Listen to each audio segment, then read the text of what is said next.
What if, by trying to make our kids' lives easier, we're actually making it much harder for them to learn? How do you create those experiences and maybe step back and let your kid try and struggle? One of the most important things we can teach kids is how to struggle with something, how to try, fail, fall on their face, get up, try again. And resilience isn't a trait. You're not born with it or not born with it. It's a set of skills. That's a big part of the story behind CrunchLabs, the company founded by NASA engineer and YouTube creator Mark Rober. They've got books, videos, projects that teach kids how to think like an engineer. But today's conversation is about something even more important. It's what skills do our kids need to learn to succeed in a world where AI gives instant answers, but maybe to the wrong questions. Today on Trending Forward, Dan Gaul and I talked to CrunchLabs Chief Product Officer, Rachele Harmuth. Engineer your way out of whatever problem or situation you have if you have, to your point, that mindset. How do you think in that mindset to be able to create what doesn't exist? Hi, I am Peter Horan. I am your host for Trending Forward. I'm here with my friend and co-host Dan Gaul and Rachele from CrunchLabs, who is their head of product. And we're going to talk today about really how kids can think like engineers and prepare for the future. And this is a topic that's really important to us because with everything happening in the world, with the rise of AI, with all the change, one of the most important things is how we as adults, parents, grandparents, can get kids to be ready to thrive in a changing world. And so with that, Rachele, would you tell us a little bit about CrunchLabs? I mean, as I said, huge fan, former customer. I know Dan has seen a lot of the Mark Rober videos, but tell us about CrunchLabs. So CrunchLabs came out of Mark's world as he was, developing, creating videos over the last 15 years. And it was that moment of, okay, we in these videos spark so much engagement and excitement around engineering, around testing and trying things. And how do we put that into the hands of kids? How do we help kids actually have those experiences themselves? Because it's so much more impactful if they have that moment for themselves. And so CrunchLabs was started as a subscription toy company that was delivering products to your door every month that was teaching you a new engineering or physics concept by physically building a toy and learning how it works, and then having that to be able to play and engage with as over the course of that month. It's a really fun. And it sounds like you have some experience with these. I'd love to actually hear your experience with your granddaughter. Well, I'll About say it starts with the thing that came out of this, and he was a NASA engineer. Right. Yes. So that is like one of the most intriguing things to kids. But yeah, so for a couple of years, I didn't build all of them with her, but built several with her. And it didn't always go super smoothly. It was like, wait, how's this thing supposed to go? But ultimately, all the projects came together. And yeah, there's always like a scientific point. It's like, here's what you're supposed to learn as a result. And so it was super successful. That's you're not here. Yeah, no, she's curious. She's now 10. I think she Okay. had when she was 7. So from 7 to 9. Okay. Excellent. And super curious kid. And so So the three this was big her things. idea. So she Yeah. came to me and said, "Hey, this Oh, is really what I wanted to." Yeah. excellent. Excellent. So the thing that we try to do in everything that we bring to the world as CrunchLabs is to really focus on three big things. I would love to hear if this is what you experienced with your granddaughter. So everything we do and every product we deliver and every experience that's out there, we try to do three things. We spark curiosity, right? Build creative confidence and embrace failure. And with those three things, as we talk about, like, think like an engineer, and that's like the motto across everything we do, but it's not necessarily about specifically engineering. It's about this idea of get curious, dig in and mess up a bunch and learn from that. And from that builds this creative confidence, builds this confidence to be able to go and approach other problems in other areas of your life, whether it's pursuing that engineering piece like Mark did, right? And ending up at NASA and Apple and all these, amazing, amazing experiences, or, pursuing music or pursuing English or whatever it is that sparks that. But those three basic elements are what we are striving for kids to experience and learn and really embrace. And so I'd love to hear, as you're saying, you've got a super curious kid. Yeah. Is that where she is? Are those three things helping to move her through her life? Yes, but I will say one of the challenges kids that age is the embracing failure part. Oh yeah. Oh yeah. It's like it's like and this is like I think a societal challenge for us is that kids want everything to be easy and work right away, and parents go out of their way to kind of smooth all the bumps in the road, and everything is Mhm. easy. Mhm. And so, you know, when a 7, 8, 9-year old has to look at something and figure it out, it's like sometimes what you gotta say is, stick with it. It's okay. It's Yeah. Well, and also I think it's also the idea of showing kids that this is the process. I mean, if you look at what we present to kids and what actually we present to adults, we present this perfect world. We present the end result when it's beautiful, right? Think of even yeah, social media for adults. Like, you don't see all the struggles that go together to make the yeah, party you just see the beautiful end result, right? And so yeah. you start to You look have at the cookbook, you see that glorious cake, yes, and it just right? magically appears. And so anytime you try something and it doesn't look like that, you're like, "Oh, I'm not good at this." And so you stop, right? And so the key thing here is to show all of those failures and what you learn to then get there. And we don't show the process, and we don't show it to kids. We don't show it to each other. And that's a big part of for us and for Mark from the very beginning in his videos. He shows all the things that didn't work and what he learned from it and then how he tried again. And that's that think like an engineer piece, right? It's like you have to test each element to be able to build to be able to make the full cake, right? Yeah, But Yeah. we don't present that anymore to kids yeah, especially. And so kids go, "Oh, I'm not good at this." They try to, draw a horse and it doesn't look like a horse, and, "Oh, I'm not good at it." They try to play an instrument and they can't play an instrument. "Oh, I'm not good at it." They try to build a Rube Goldberg contraption because they see on videos kids who have these amazing things they've built, but you don't see the hours and all of the failures to get there. And that's, I think, one of the biggest pieces for us is that we want to show all that, right? We show yeah. it in the videos, Sure. we encourage it in the products, even in the new book line that we just launched.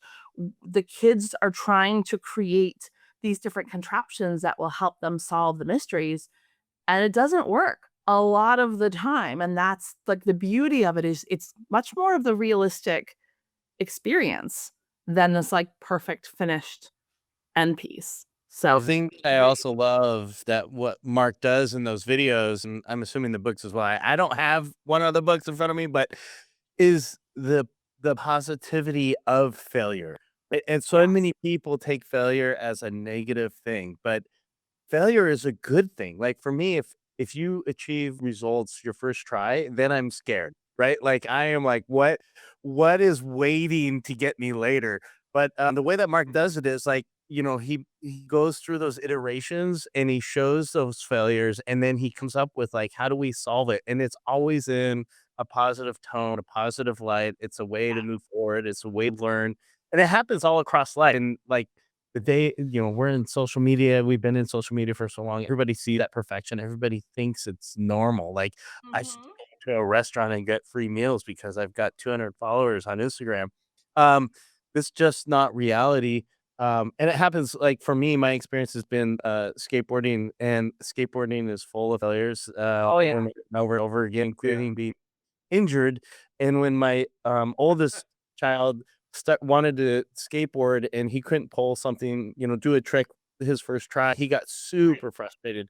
And it's having to explain to your kids, like, that's not like you're not going to get it your first try. It could take you weeks to even like work your way and progress forward. Happens in business. Everybody thinks, your business is just golden and Oh gosh, green yeah. grass, and you're like, you don't understand what is happening constantly underneath the waves, right? Like, You need the 10-year story of failure behind the quote overnight success. It's like, yeah, it was overnight and 10 years to get there. But I think it's also, if you look at examples in society, right? A lot of it is about establishing the expectation so that when you go to approach something, the expectation is that it's going to take time and you're going to have to learn through it. And one place, I mean, Mark quite a while ago did a TED talk about this that I found really, really helpful to understand this expectation model, where if you look at video games, no one expects to pick up a controller and get through the video game one time. You expect to die a bunch of times in the video game and be like, oh, okay, well, that didn't work. And that's the expectation. So there isn't that same, you don't play once and go, oh, I didn't make it there from failure, right? Because you know that that's how it works. The problem is we don't set up those expectations in the rest of areas of exploration, right? Like the expectation is this like perfection, and therefore you don't know that, all right, I'm gonna hop on a skateboard, I'm gonna fall 700 times, but 701, man, I got this, because all you see is the amazing, you know, tricks and things that the folks who've done all that have done. And so I don't think it's that kids are, there's a lot of conversation about like, oh, kids just, are they give up too easily and all those pieces. And I'm like, it's because we haven't set up the expectation that this is the process. They play video games just fine, right? Like they get it. They're just fine. We just need to figure out how do we establish that in all these other areas that have that same process, that embrace the failure as part of the process. And we have to show it. We have to put that out there and show oh my gosh, you see these guys nail a trick shot. Show the 300 times it took before that moment. And then you get it, right? Then and you're like, okay, I see the end goal and I know it's going to take process to get there. So how do we do that in other areas of kids' experience? Yeah, there's And an the article I curiosity shared book. with my friends, including Dan, about Jalen Brunson of the New York Knicks. And it's like, well, how's this guy who's theoretically too short and too this, how's he? And it's like, it was me alone in the gym. And it's about all the hours he's, that didn't just happen. It was a lot of work over a long period of time. And from the time he was a kid all the way till today, it's the same. It's all the shots he missed in the gym before the ones he made in the arena. Hey, Rachel, it occurred to me, we kind of touched on the videos, we touched on the books, but would you kind of just set the table as far as what are all the things that CrunchLab actually does? Absolutely. Absolutely. So there's sort of the wider scope of CrunchLabs, and then there's like the product and experiences area. So we'll do the wider scope first. So the wider scope, we look at the whole company. And of course, this was all, built on the videos that Mark started 15 years ago, and honestly started for fun. It was this great platform to be able to share these like fun ideas, and that grew and grew and grew. But as the company started to form, we were looking at, why is it successful? Like, what about this? And what we came to understand is that we call it the three big E's, right? So CrunchLabs, the sort of the magic of CrunchLabs is that it sits in the Venn diagram of these three big E's: entertainment, education, and experience. And so where those three things come together, everything we do, whether it's on the entertainment side or the education side or the experience side, has all those elements, right? So we have the studio that's developing all the amazing video. We have a whole nonprofit division that is creating comprehensive science curriculum for 3rd through 8th grade that will be free for the world for every teacher forever, which is a really exciting initiative for us. And then we have the experience division where we're looking at, that's where the products and the experiences are living. And so if we dig into that E for the moment, right, and we look at, we've got 3 amazing subscription lines that are available on our website, right? So we have one that's focused on developing creative thinking skills for 6th class, which is called Creative Kit. We have one, which is sort of our anchor product everyone knows us for, which is BuildBox, which is the engineering and physics box of toys that you build every month. And then we actually have Hack Pack, which is in that 14 plus range, which is you building a robot, like a true, PCB based robot, and then there's an IDE where you can go in and change the code of that robot and hack it, and that's called hackpack. And so those are the 3 that are available on our website. And then actually about, oh gosh, a month ago, we launched a new line of toys and a game into retail.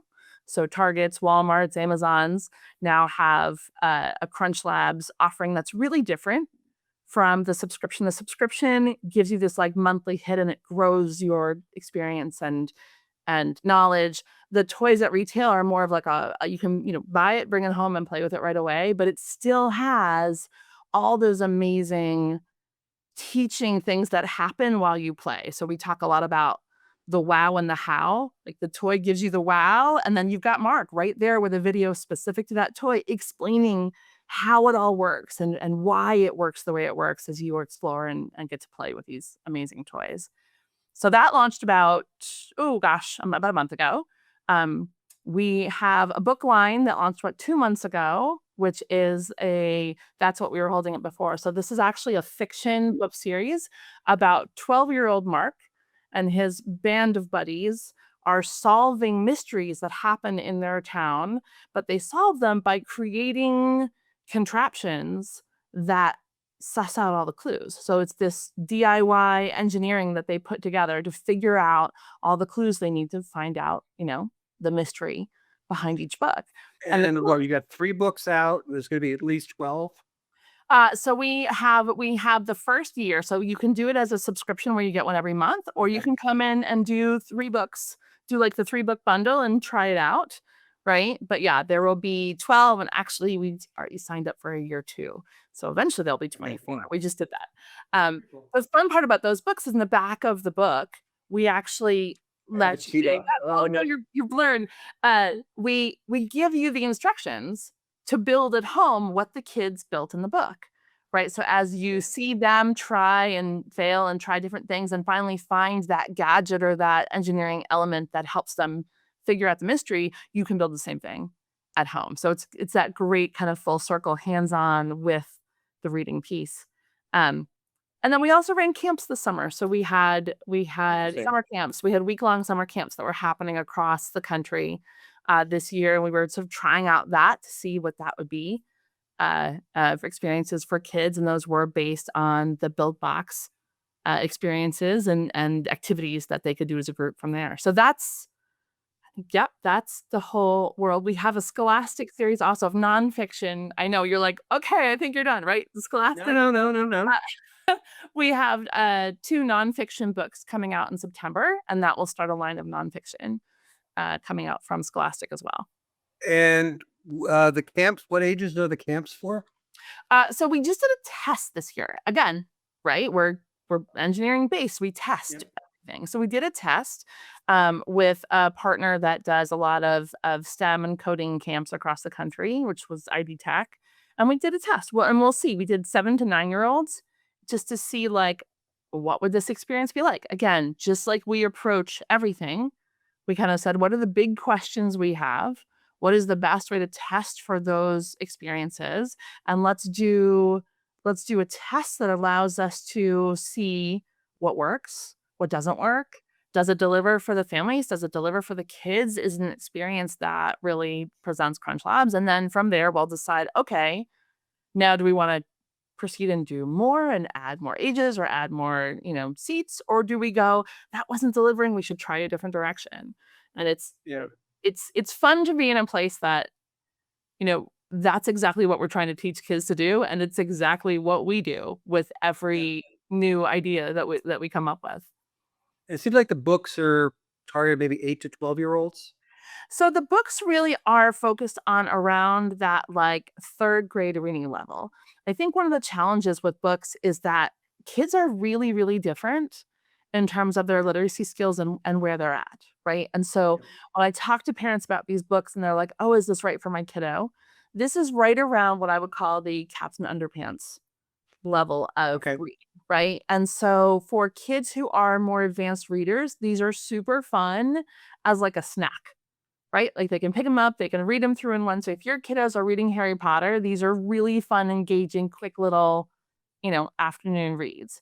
If your kids maybe are what we call reluctant readers, like reading is not something they naturally gravitate towards, they struggle. These are really amazing because they're really high interest, high engagement, but they're only 112 pages, right? So they're a quicker, easier piece to go through and focused right around that normally like third grade Okay. reading level. How long did it take for you to develop the books and understanding like, oh, it's around 112 pages and the reading comprehension level that you were aiming at? Yeah, so the 112 pages actually is because for many, many, many schools in this country, a book report has to be at least a 100-page book, right? Okay. And so we wanted this to be something. If you've got a kiddo who's a reluctant reader, but they get excited about, Mark Rober and CrunchLabs, and so this is something they're excited to read. We wanted to fulfill the needs of what they had in terms of their, reading requirements as well. So that was why it's over 100. That's why it's that length, but also not be intimidating, not be something that's like it's a 400-page novel where any kiddo who's maybe not super comfortable or super excited goes like, oh gosh, like that's not for me. Overwhelming. Yeah, exactly, exactly. It took so this was a concept that we were playing around with, when we were thinking about, we think a lot about our customer experience. We think a lot about our kiddo, right? And like, what are the areas in their life that there are opportunities where we can be a benefit? There's opportunities we can really drive home this idea of spark curiosity, embrace failure, build creative confidence, and so this came from that point of okay, we know kids, we as a society, we really want kids to be reading. Like that's the pathway, right, to so much knowledge. And video is phenomenal, but that reading element is a sort of different part of the brain and becomes so important. Um, and we know it's a struggle for a lot of kids. We know there's real challenges happening with literacy and with comprehension overall. So this became sort of that great place of like, ooh, if we can engage kids, you'll hear Mark talk a lot about capturing your attention. Like, I can't teach you if I don't have your attention, right? So, what are the different ways that we can do that? And with reading, if you are excited about what you're reading, even if you are still learning and developing those skills, you are so much more apt to like stick with it because you want to know what happens, right? Like, oh my gosh, what happens to this character? And so it became a moment of like, oh, if we can spark this and help this, right? And that helps our kiddo grow and flourish and build those skills of resilience and engineering, strength. Awesome. Um, Timing, it was interesting. So we also are very good at knowing what we're good at and what we're not. So we went out and talked to some experts, and then we actually engaged some experts to help us in this process, to help us understand what are the best ways to create stories that engage kids? What are the best ways in terms of reading level? If we're looking at like our build box age, which is that like 7, 8, 9, even 10, what does it mean if they're reading advanced? What if it's mean if they're struggling? How do we create something that, as I was saying, is engaging to both, but provides different things? So it was many months of really working with experts to help us understand how do we create something that is going to deliver a customer experience that's going to help our kiddo and increase the skills that we're trying to build across the whole But portfolio. it seems like there's a very delicate balance between sort of challenging them, encouraging them to kind of work through stuff and not having them get frustrated. Like Yes. it can't be too easy, can't be too hard. Well, and I think there are many skills that you look at, we teach kids over the course of their life. And I think one of the big pieces for us is understanding that we're doing that and doing it intentionally, right? Because that's exactly it. Like you know, resilience, and we talk a lot about how our think like an engineer is just teaching you to be resilient in whatever you pursue in life. But resilience isn't a trait. There's actually a Harvard study that outlines like what things are traits and what things are skill based. And resilience isn't a trait. You're not born with it or not born with it. It's a set of skills. And so if we can look at what are those That's interesting. skills, yeah, right. If we can look at what are those skills, then we can intentionally build them.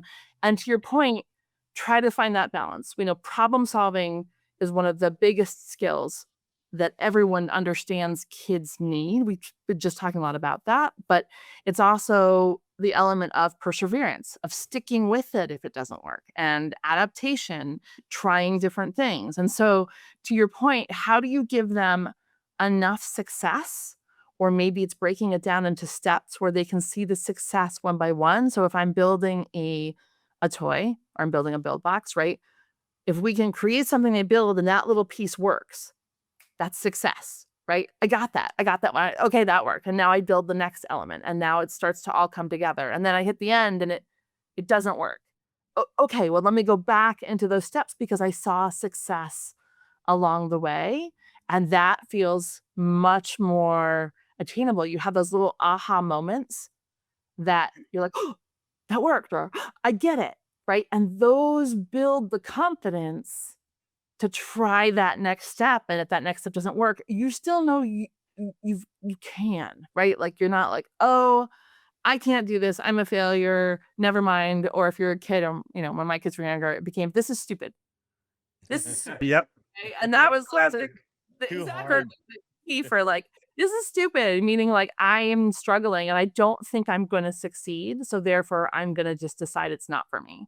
But yeah, And to your point, it's that balance, and part of that probably goes also to self-image. Like they don't want to be seen as, I don't want to spend a lot of time on this if I continue to fail because that's a reflection of myself, right? Like to Yeah. outwards projection, right? Yeah. Well, I also feel like kids in so many ways, we don't encourage kids as much to explore. We're like it's constantly like, oh, you're good at that. Like we find something that the kid maybe has some natural tendencies to, and we're like, oh, you're good at that. You're good at that. And so part of it is like you cut off then the exploration and things that maybe you're not good at. Like you even look at youth sports. There's an age at which point you get cut from a team if you're not good enough, right? And that age seems to be getting lower. Like when I was Yeah. growing up, that was like high school, you tried out for teams, but in junior high, you could just go sign up, right? Yep. And so as that gets lower, kids are striving then to be like, oh, I have to find what I'm good at versus I can go do something that I'm interested in, even if I'm not necessarily immediately good at it, right? If you think about it, college still is where a lot of exploration, not just of like interest, but who you are, is Yeah. happening. I feel like a lot of kids feel like when they're leaving high school, they have to know what their career is. For sure. And Ahead. there's so much pressure in high school. My youngest is 18. And in middle school, they were like taking the test of like, what will you be good at and what do you want to be? And, you know, you're 13 years old, right? You're like, I just figured out like how to bounce a basketball successfully, or I just figured out that I really enjoy art, but I don't know if that's my career, my choice. Exploration, to your point, happening at the college level is so crucially important, and yet so much pressure to not do that because it's expensive, right? So like Yeah. you want to know going in. I think it's something like 90% of kids going into college change their major. Oh, Yeah. It's like in the 90s, like some crazy number, and it makes a ton of sense. You don't even know what's out there, but there's so much pressure because it's expensive, and you've got to like find your career path to push and to really focus on like what am I good at versus what do I want to try, and that's a big difference. Also, so what I had fun college doing. is now 90 grand a year. So it's like, wait, if I'm going to come out with $500,000 of debt, it's like, Mhm. it's like, I don't want to be a preschool teacher. It's like, you can't justify being a preschool teacher with 300 grand of debt. Right, exactly, exactly, and then I think there that fiscal piece, but if we encourage more of that in the younger ages, I mean, I think that's it's so helpful. It's the idea of sparking your kid's curiosity, right? Like following down the path. If you've got a kid who loves trains, go learn about trains. If you've got a kid who loves bugs and is digging out in the dirt, let them dig out in the dirt, right? If they allowing that exploration path is and it's challenging. I have 3 kids and boy oh boy do I know there are things where you're just like can you just get your homework done? Because we have this and this and this and this, and then you have dance and you have this and you have soccer, and then you have to be there's so much that we pack into our kids' world versus giving them opportunity to explore or giving them materials and products that allow that creation moment versus like This is like a topic like I feel like you could go on forever about because like where the world is today versus when I feel really old right now. But like when I was growing up, right? Like there was so many opportunities of like we would just go explore on our own. Like we had some woods near us and we'd go grab sticks and whack bushes and go through the woods and into the swamp and like just lose ourselves and do imagination play and all this stuff that helped yeah. like build that curiosity and the funny stories of failure, like you're hitting the bush, you accidentally hit a wasp nest and or whatever. uh Yeah. but like you talking about like I think of the guardrails we put around our kids as I did it as a parent as well, and then I'd see other friends who would like like I was very protective of my kids getting hurt. I didn't want them to get hurt. And I'm like, I see my other friends and they're like, their kids are climbing all over things and falling and maybe breaking an arm. And I'm like, I'm not giving them that experience to learn from their own mistakes and failure. Like, oh, maybe I shouldn't be climbing up this like rickety fence thing and I'm gonna fall off and get hurt and go, oh, maybe I shouldn't do that again. Instead, I'm stopping them from learning that. Um, Yeah. Yeah, it's so hard. As a parent, it is so hard, and in today's culture, it is really hard because, you know, you also, if your kid whacks the bush with the stick and gets stung by wasps, it's not, "Oh my god, the kid," it's like, "Where were your parents? Why wasn't your pa" like, I think, like, you it's do this that. element, Yeah. right? How come you're in the Exactly. So woods by yourself But or that's with your but friends? see, Yeah. I think what's really important in this, I'll link to an article I wrote about, you know, it's called Unsolicited Advice from My Grandchildren. And I wrote it because I was thinking about, if 5 years ago we said, "Are you in a good career path? You should become a coder." And now right. it's like, "Oh no, you don't become a programmer." No, don't Um, become a coder. Right, yeah. but the point of the article is just that we have to basically help them get ready for a world where they won't actually know what the right answer is It's a in really good advance. point. Yep. And we And don't that, know. We yeah, can't there's so many things. We can't create the pathway for our kids because we don't know what the pathway should be, right? So yeah, what you can do is figure out, okay, what are the skills that my kid, a lot of discussions around AI and a lot of discussions around, it's it's no longer about can you memorize 100 facts about American history like it was when I was a kiddo, right? Like that was yeah. goes to memorize these facts so you could have a conversation about it. It's now how do you look at information and decide whether to trust it or not? Like that skill, that discernment, that ability to evaluate a source, that wasn't in our schooling when I was a kid, right? But now that skill is one of the most masterful skills, no matter what the pathway becomes. I think it's a beautiful point about this. And The also, skills is what your kids how do you learn. phrase a prompt for AI? How do you ask the question? How do Right. you visualize what you want it to do? But yeah, I want to back Tito's. I feel like think about all the people who are the richest guys in the world. They're almost all doing things that didn't exist when they Right. were in high school. Yep. Yep. It's, I will tell you, if you had told me 20 years ago that I was gonna have this dream job working for a YouTuber, I would have laughed you out of the room, right? I was like, yeah, I've been in the toy industry forever and I love the toy industry. And as I started to see this whole thing form and I was watching CrunchLabs be created and I was like, oh my God, this is so much fun and delivering on such an amazing experience. It's really different from everything else out there, and having that gumption to go chase what's new in a exploration way, in a curiosity way, and a like, how do we affect the world in those new spaces that don't exist yet? yeah, How do we do that? I think is one of the really key questions that also this is gonna sound really old, but like it keeps you young, right? Like when you're jumping into I call it the ambiguous soup of chaos, right? Like there's no pathway. We don't know how this works, but we're gonna dig in and figure it out. And it's so much more fun to do as an adult. And again, those are the spaces, going back to what you're saying about like having that, that free time out in the world to just go explore. It's like those ambiguous places where you don't know what the outcome's going to be, but you get to dig in and try and have fun. And sometimes it works, and sometimes you hit a wasp's nest, and maybe you have a few lessons learned and a few bumps and bruises, right?